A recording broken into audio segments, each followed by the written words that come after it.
कश्मीर के घने जंगल में एक आदमी गहरी नींद में सो रहा था। सुलेमान शाह, जिसे दुनिया हाफिज मूसा के नाम से जानती थी। और तभी एक गोली चलने की आवाज आती है और हाफिज मूसा वहीं ढेर हो जाता है। इस गोली को चलाने वाला कोई आम आदमी नहीं था। ये थे भारतीय सेना के पैरा SF के जबरदस्त कमांडो मेजर विक्रम सिंह। लेकिन कहानी यहीं खत्म नहीं होती, क्योंकि हाफिज मूसा कोई मामूली आदमी नहीं था। वो पाकिस्तान आर्मी के एलीट SSG ग्रुप का एक हाईली ट्रेंड ऑफिसर था। अब सवाल यह है, पाकिस्तान का एक SSG ऑफिसर कश्मीर के घने जंगल में क्या कर रहा था और भारतीय पैरा कमांडोज ने उस पर गोली क्यों चलाई? इस राज से पर्दा उठाता है ऑपरेशन महादेव। अगर आपको सच जानना हो तो पूरी वीडियो जरूर देखिए और बने रहिए हमारे साथ।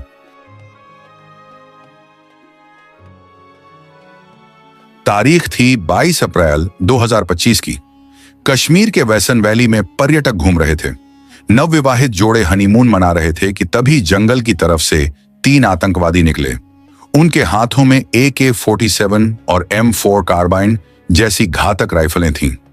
ये आतंकी लश्कर-ए-तैयबा और द रेजिस्टेंस फ्रंट के खूंखार भेड़िए थे, जो सरहद पार पाकिस्तान से सिर्फ एक ही मकसद लेकर आए थे, दहशत फैलाना और बेगुनाहों का खून बहाना। उनकी आंखों में वहशीपन था और चाल में मौत की आहट। उन्होंने आते ही सबको बंधक बना लिया। उसके बाद शुरू हुआ वह घिनौना खेल जिसने सबके दिल दहला दिए। उन्होंने एक एक करके सबसे उसका धर्म पूछा और जो हिंदू पाए गए उन्हें गोली मार दी गई। कुछ लोगों ने बचने के लिए झूठ बोलने की कोशिश की, लेकिन उन दरिंदों ने उन्हें कलमा पढ़ने को कहा। उन्होंने लोगों के हाथों पर बंधी कलाई और माथे पर लगा टीका देखकर शूट कर दिया। यहां तक कि कुछ लोगों के पैंट उतरवा कर जांच की और जो हिंदू पाए गए उन्हें गोली मार दी गई। अपना मकसद पूरा करने के बाद वे आतंकवादी उसी रास्ते से जंगल में वापस चले गए। जब सिक्योरिटी फोर्सेस वहां पहुंची तो मंजर दिल दहला देने वाला था। हर तरफ खून बिखरा था, लोगों का सामान इधर उधर पड़ा था और हवा में एक भारी सन्नाटा था जो चीखों के बाद आता है। इंडियन आर्मी और जम्मू कश्मीर पुलिस ने तुरंत पूरे इलाके की घेराबंदी कर दी। कॉर्डन एंड सर्च ऑपरेशन शुरू किया गया, लेकिन घना जंगल और मुश्किल रास्तों का फायदा उठाकर आतंकी वहां से निकलने में कामयाब हो चुके थे। दिल्ली में भी हलचल तेज हो गई। साउथ ब्लॉक में हाई लेवल मीटिंग्स का दौर शुरू हो गया। प्रधानमंत्री और गृह मंत्री ने साफ कर दिया था कि इस बार सिर्फ निंदा नहीं होगी, बल्कि कार्रवाई होगी, और वह भी ऐसी कार्रवाई जो दुश्मन की नस्लें याद रखेंगी। इंटेलिजेंस एजेंसियों को काम पर लगा दिया गया। रॉ और IB के अफसर 24 घंटे काम करने लगे ताकि यह पता लगाया जा सके कि इस हमले के पीछे किसका हाथ है और वे चूहे कहां छिपे हैं। शुरुआती जांच में ही साफ हो गया कि इस हमले का मास्टरमाइंड कोई और नहीं, बल्कि लश्कर-ए-तैयबा का कमांडर सुलेमान शाह उर्फ हाशिम मूसा था। हाशिम मूसा कोई साधारण आतंकवादी नहीं था। इंटेलिजेंस रिपोर्ट्स के मुताबिक वह पाकिस्तान आर्मी की एलीट SSG यानी स्पेशल सर्विस ग्रुप का पूर्व कमांडो था। उसे जंगल वॉरफेयर की खास ट्रेनिंग मिली हुई थी। वह जानता था कि जंगल में कैसे छिपना है, सुराग कैसे मिटाने हैं और सेना को कैसे चकमा देना है। लेकिन वह एक बात भूल गया था। वह भूल गया कि उसका सामना इंडियन आर्मी से है, जिसके शब्दकोश में नामुमकिन जैसा कोई शब्द नहीं है। 7 मई 2025 हमले के ठीक 15 दिन बाद भारत ने अपना पहला जवाब दिया। इस मिशन का नाम था ऑपरेशन सिंदूर। यह एक हवाई हमला था। इंडियन एयर फोर्स के फाइटर जेट्स ने LOC के पार जाकर पाकिस्तान के कब्जे वाले कश्मीर में आतंकी लॉन्च पैड्स को निशाना बनाया। यह एयर स्ट्राइक बहुत सटीक थी। इसमें लश्कर और जैश के कई कैंप्स तबाह कर दिए गए। खबरों के मुताबिक 100 से ज्यादा आतंकी मारे गए। ऑपरेशन सिंदूर ने दुश्मन की कमर तोड़ दी थी, लेकिन इंडियन आर्मी जानती थी कि यह अब भी अंत नहीं है। ऑपरेशन सिंदूर एक बड़ी सफलता थी, लेकिन बैसारण हमले के असली गुनहगार, जिन्होंने अपने हाथों से गोलियां चलाई थीं, वे अभी भी जिंदा थे। सुलेमान शाह और उसके 2 साथी अबू हमजा और यासिर अभी भी कश्मीर की धरती पर मौजूद थे। इंटेलिजेंस ब्यूरो और RAW लगातार अपनी कोशिशों में लगे हुए थे। उन्होंने अपना ह्यूमन इंटेलिजेंस नेटवर्क एक्टिवेट कर दिया था। कश्मीर के हर गांव, हर ढाणी में मुखबिरों का जाल बिछा दिया गया था। लेकिन सुलेमान शाह इतना चालाक था कि वह किसी भी स्थानीय कश्मीरी पर भरोसा नहीं कर रहा था, उसे डर था कि कोई मुखबिरी कर देगा, इसलिए उसने आबादी वाले इलाकों से पूरी तरह दूरी बना ली थी। जुलाई का महीना शुरू हो चुका था। कश्मीर में मानसून दस्तक दे चुका था। पहाड़ों पर बारिश हो रही थी और ठंड बढ़ गई थी। ऐसे मौसम में जंगल में खुले आसमान के नीचे रहना बहुत मुश्किल होता है। शायद इसी मजबूरी ने उन्हें गलती करने पर मजबूर कर दिया। इंडियन आर्मी की चिनार कोर, जो कश्मीर में ऑन ऑपरेशंस के लिए जिम्मेदार है, ने अपनी स्ट्रेटजी बदली। उन्होंने तकनीक के साथ साथ ह्यूमन इंटेलिजेंस पर ज्यादा जोर देना शुरू किया। सेना जानती थी कि जंगल में कोई भी हलचल वहां रहने वाले खानाबदोशों यानी गुज्जर बकरवालों से नहीं छिप सकती।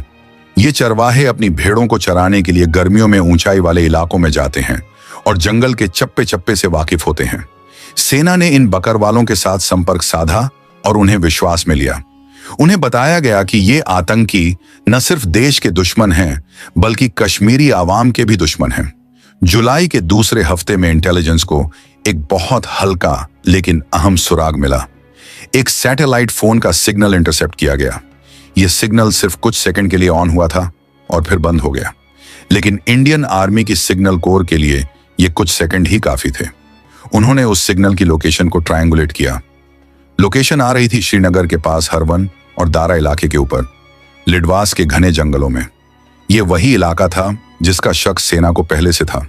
लिडवास दाचीगाम नेशनल पार्क के अंदर एक बहुत ऊंचाई वाला इलाका है, जो लगभग 3000 मीटर की ऊंचाई पर स्थित है। यहां पहुंचना आसान नहीं है। यहां कोई सड़क नहीं जाती, सिर्फ पगडंडियां हैं जो बारिश में और भी खतरनाक हो जाती हैं। जैसे ही यह लोकेशन ट्रेस हुई, सेना मुख्यालय में हलचल तेज हो गई। नॉर्दर्न कमांड के कमांडर और चिनार कोर के जीओसी ने तुरंत एक ऑपरेशनल प्लान तैयार किया। इस बार गलती की कोई गुंजाइश नहीं थी। अगर आतंकी वहां थे तो उन्हें वहां से जिंदा निकलने का कोई रास्ता नहीं मिलना चाहिए था। इस मिशन के लिए सबसे बेहतरीन जवानों को चुना गया। यह काम था पैरा स्पेशल फोर्सेस का 4 पैरा SF, जिन्हें उनके अदम्य साहस के लिए जाना जाता है।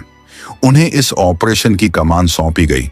उनके साथ जम्मू कश्मीर पुलिस का स्पेशल ऑपरेशंस ग्रुप यानी SOG और CRPF की वैली QAT यानी क्विक एक्शन टीम भी शामिल थी। यह एक जॉइंट ऑपरेशन था जिसमें हर फोर्स की अपनी भूमिका थी। प्लान यह था कि आतंकियों को चारों तरफ से घेरा जाएगा, लेकिन यह इतना आसान नहीं था। जंगल इतना घना था कि 2 कदम दूर खड़ा इंसान भी दिखाई नहीं देता था। ऊपर से खराब मौसम और बारिश ने चुनौती को और बढ़ा दिया था, लेकिन हमारे जवानों के हौसले हिमालय से भी ऊंचे थे। उन्हें पता था कि वे किसके पीछे जा रहे हैं, उस शैतान के पीछे जिसने बच्चों और औरतों पर गोलियां चलाई थीं। हर जवान के मन में बस एक ही बात थी, आज नहीं तो कभी नहीं। ऑपरेशन का नाम रखा गया ऑपरेशन महादेव।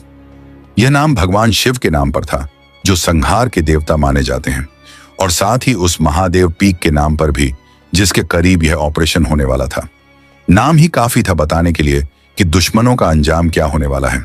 16 जुलाई से 31 जुलाई के बीच का समय तय किया गया।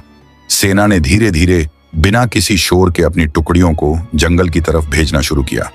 यह एक सर्च एंड डिस्ट्रॉय मिशन था। जवानों को साफ निर्देश थे, सरप्राइज एलिमेंट खत्म नहीं होना चाहिए। दुश्मन को भनक भी नहीं लगनी चाहिए कि मौत उनके दरवाजे पर दस्तक देने आ रही है। जुलाई का महीना अपने आखिरी दौर में था, लेकिन ऑपरेशन महादेव अब अपने सबसे रोमांचक मोड़ पर पहुंच चुका था। दाची गांव के जंगलों में सन्नाटा था, लेकिन यह सन्नाटा किसी तूफान के आने का संकेत था। 4 पैरा SF और SOG की टीमें जंगल के अलग अलग रास्तों से लिडवास की तरफ बढ़ रही थीं। उनके पास अत्याधुनिक उपकरण थे, night vision goggles, thermal imager और ड्रोन्स। लेकिन घने पेड़ों की वजह से ड्रोन्स का इस्तेमाल बहुत सीमित था। सबसे बड़ा हथियार उनकी अपनी आंखें और कान थे। खुफिया जानकारी पुख्ता थी। एक स्थानीय बकरवाल ने पुलिस को बताया था कि उसने जंगल के ऊपरी हिस्से में 3 अनजान लोगों को देखा है, जो फौजियों जैसी वर्दी में नहीं थे, लेकिन उनके पास बड़े हथियार थे और वे कश्मीरी नहीं लग रहे थे। यह जानकारी उस सैटेलाइट फोन इंटरसेप्ट से मेल खा रही थी। अब पहेली के टुकड़े जुड़ने लगे थे। बकरवाल ने बताया कि वे लोग एक प्राकृतिक गुफा के पास तंबू लगाकर रह रहे हैं, जो एक नाले के किनारे है। यह जगह टैक्टिकल दृष्टि से बहुत महत्वपूर्ण थी।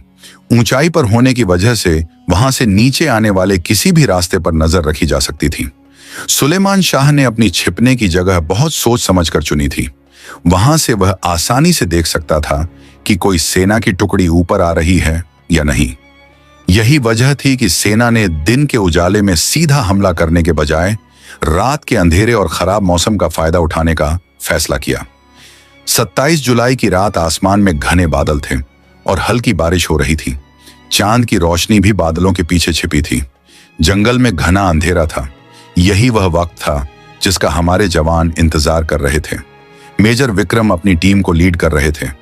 उन्होंने इशारों में अपनी टीम को आगे बढ़ने का आदेश दिया। वे जीपीएस का इस्तेमाल कर रहे थे ताकि रास्ता न भटके। चढ़ाई बहुत खड़ी थी। कई जगहों पर उन्हें रस्सियों का सहारा लेना पड़ा। हर कदम पर फिसलन थी। एक छोटी सी गलती और वे सैकड़ों फीट नीचे खाई में गिर सकते थे। लेकिन उनकी ट्रेनिंग ऐसी थी कि वे पहाड़ों पर भी चीते की फुर्ती से चल सकते थे। मेजर विक्रम को पता था कि वे किल जोन के करीब पहुंच रहे हैं। उन्होंने अपनी टीम को 2 हिस्सों में बांट दिया। एक टीम, जिसे अल्फा कहा गया, वह सीधे रास्ते से जा रही थी, जबकि दूसरी टीम ब्रावो पीछे के रास्ते से यानी पहाड़ की दूसरी तरफ से ऊपर चढ़ रही थी। मकसद यह था कि अगर आतंकी भागने की कोशिश करें तो वे ब्रावो टीम के जाल में फंस जाएं। यह क्लासिक हैमर एंड एनेविल टैक्टिक थी। एक तरफ से हथौड़ा मारो और दूसरी तरफ निहाई पर रखकर कुचल दो। रात के करीब 3 बज रहे थे। ठंड हड्डी तक कंपा देने वाली थी, लेकिन जवानों के शरीर में एड्रेनालिन दौड़ रहा था, जिससे उन्हें ठंड का एहसास नहीं हो रहा था। तभी अल्फा टीम के लीड स्काउट ने हाथ उठाकर रुकने का इशारा किया। उसने अपने थर्मल इमेजर में कुछ देखा था। लगभग 200 मीटर की दूरी पर पेड़ों के झुरमुट के बीच उसे 3 हीट सिग्नेचर्स दिखाई दिए, यानी 3 जीवित प्राणी। क्या वे जानवर थे या वही थे जिनकी तलाश थी? मेजर ने ध्यान से स्क्रीन पर देखा। 2 आकृतियां लेटी हुई थीं, शायद सो रही थीं, और एक आकृति बैठी हुई थी जिसके हाथ में कुछ लंबा सा था, एक राइफल। यह सेंट्री था, पहरेदार। अब कोई शक नहीं था, ये वही आतंकी थे। सुलेमान शाह ने अपनी सुरक्षा के लिए पहरा लगा रखा था। मेजर विक्रम ने तुरंत हेडक्वार्टर्स को रेडियो पर मैसेज भेजा, contact established, target in sight. Headquarters से आदेश मिला, proceed with caution, take them out. अब सवाल यह था कि हमला कैसे किया जाए। अगर वे गोली चलाते तो आवाज से बाकी दोनों जाग जाते और जवाबी कार्रवाई शुरू कर देते। अंधेरे में गोलीबारी बहुत खतरनाक हो सकती थी। मेजर ने स्नाइपर को पोजीशन लेने का इशारा किया। स्नाइपर ने अपनी लॉन्ग रेंज राइफल को सेट किया और साइलेंसर चेक किया।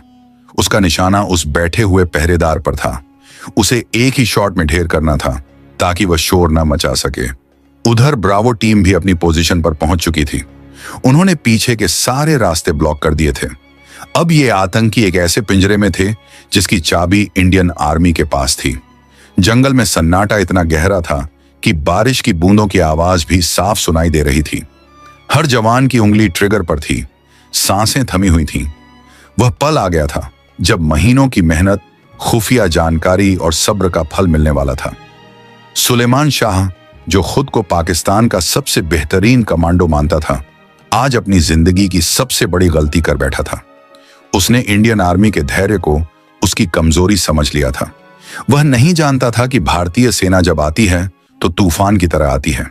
अचानक जंगल में एक सूखी टहनी टूटने की आवाज आई, शायद हवा से या किसी जानवर के चलने से। वह पहरेदार चौकन्ना हो गया। उसने अपनी राइफल उठाई और अंधेरे में इधर उधर देखने लगा। क्या उसे भनक लग गई थी? क्या ऑपरेशन खतरे में पड़ गया था?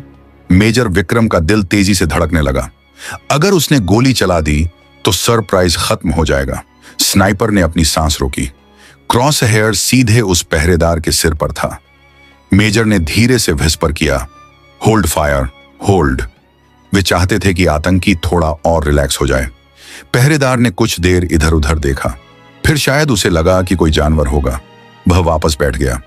उसने अपनी राइफल को घुटनों पर रख लिया और जेब से कुछ निकालने लगा, शायद बीड़ी या सिगरेट। यही वह मौका था। जैसे ही लाइटर की हल्की सी चिंगारी जली, उसकी लोकेशन और भी पक्की हो गई। अब और इंतजार करना बेवकूफी होती। सुबह होने में कुछ ही घंटे बचे थे। जैसे ही सूरज की पहली किरण निकलती, आतंकियों को भागने का मौका मिल सकता था, क्योंकि वे इलाके को सेना से बेहतर जानते थे। इसीलिए अंधेरे में ही खेल खत्म करना जरूरी था। मेजर विक्रम ने अपनी घड़ी देखी, 3:45।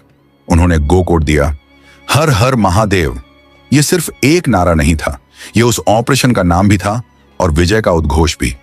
इस कोड को सुनते ही हर जवान हरकत में आ गया। स्नाइपर की उंगली ट्रिगर पर कस गई और निशाने को एक बार फिर एडजस्ट किया गया। हवा की गति और दूरी का हिसाब लगाया गया।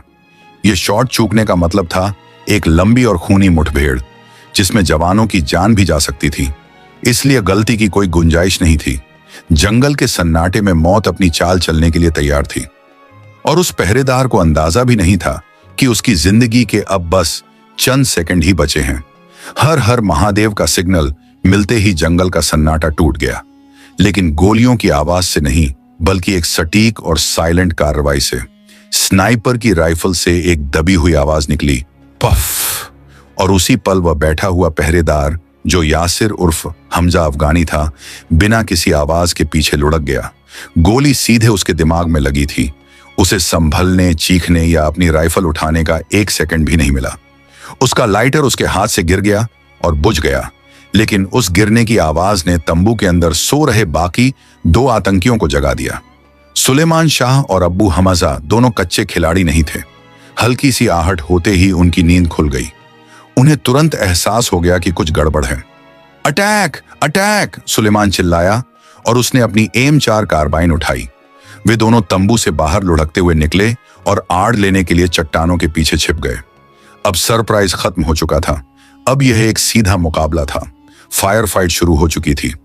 अल्फा टीम ने उन पर गोलियों की बौछार कर दी। गोलियां पेड़ों के तनों को चीरती हुई निकल रही थीं।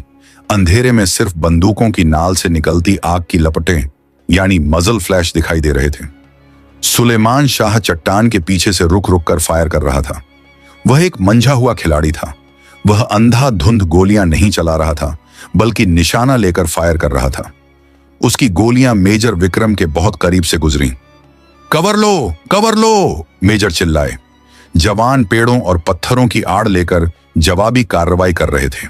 सुलेमान चिल्ला रहा था, अपने साथी को निर्देश दे रहा था। वह पश्तो और उर्दू मिक्स भाषा में गालियां दे रहा था और कह रहा था कि वह जिंदा हाथ नहीं आएगा। वह ग्रेनेड फेंकने की कोशिश कर रहा था। उसने एक ग्रेनेड का पिन निकालकर फेंका। बम, एक जवान चिल्लाया। ग्रेनेड फटने की जोरदार आवाज हुई और मिट्टी पत्थर हवा में उड़ गए। गनीमत रही कि कोई जवान उसकी चपेट में नहीं आया। मुकाबला भीषण होता जा रहा था। आतंकी ऊंचाई पर थे और उन्हें अच्छी आड़ मिली हुई थी, जिसका उन्हें फायदा मिल रहा था। वे ऊपर से नीचे फायर कर रहे थे, जो टैक्टिकली फायदेमंद होता है।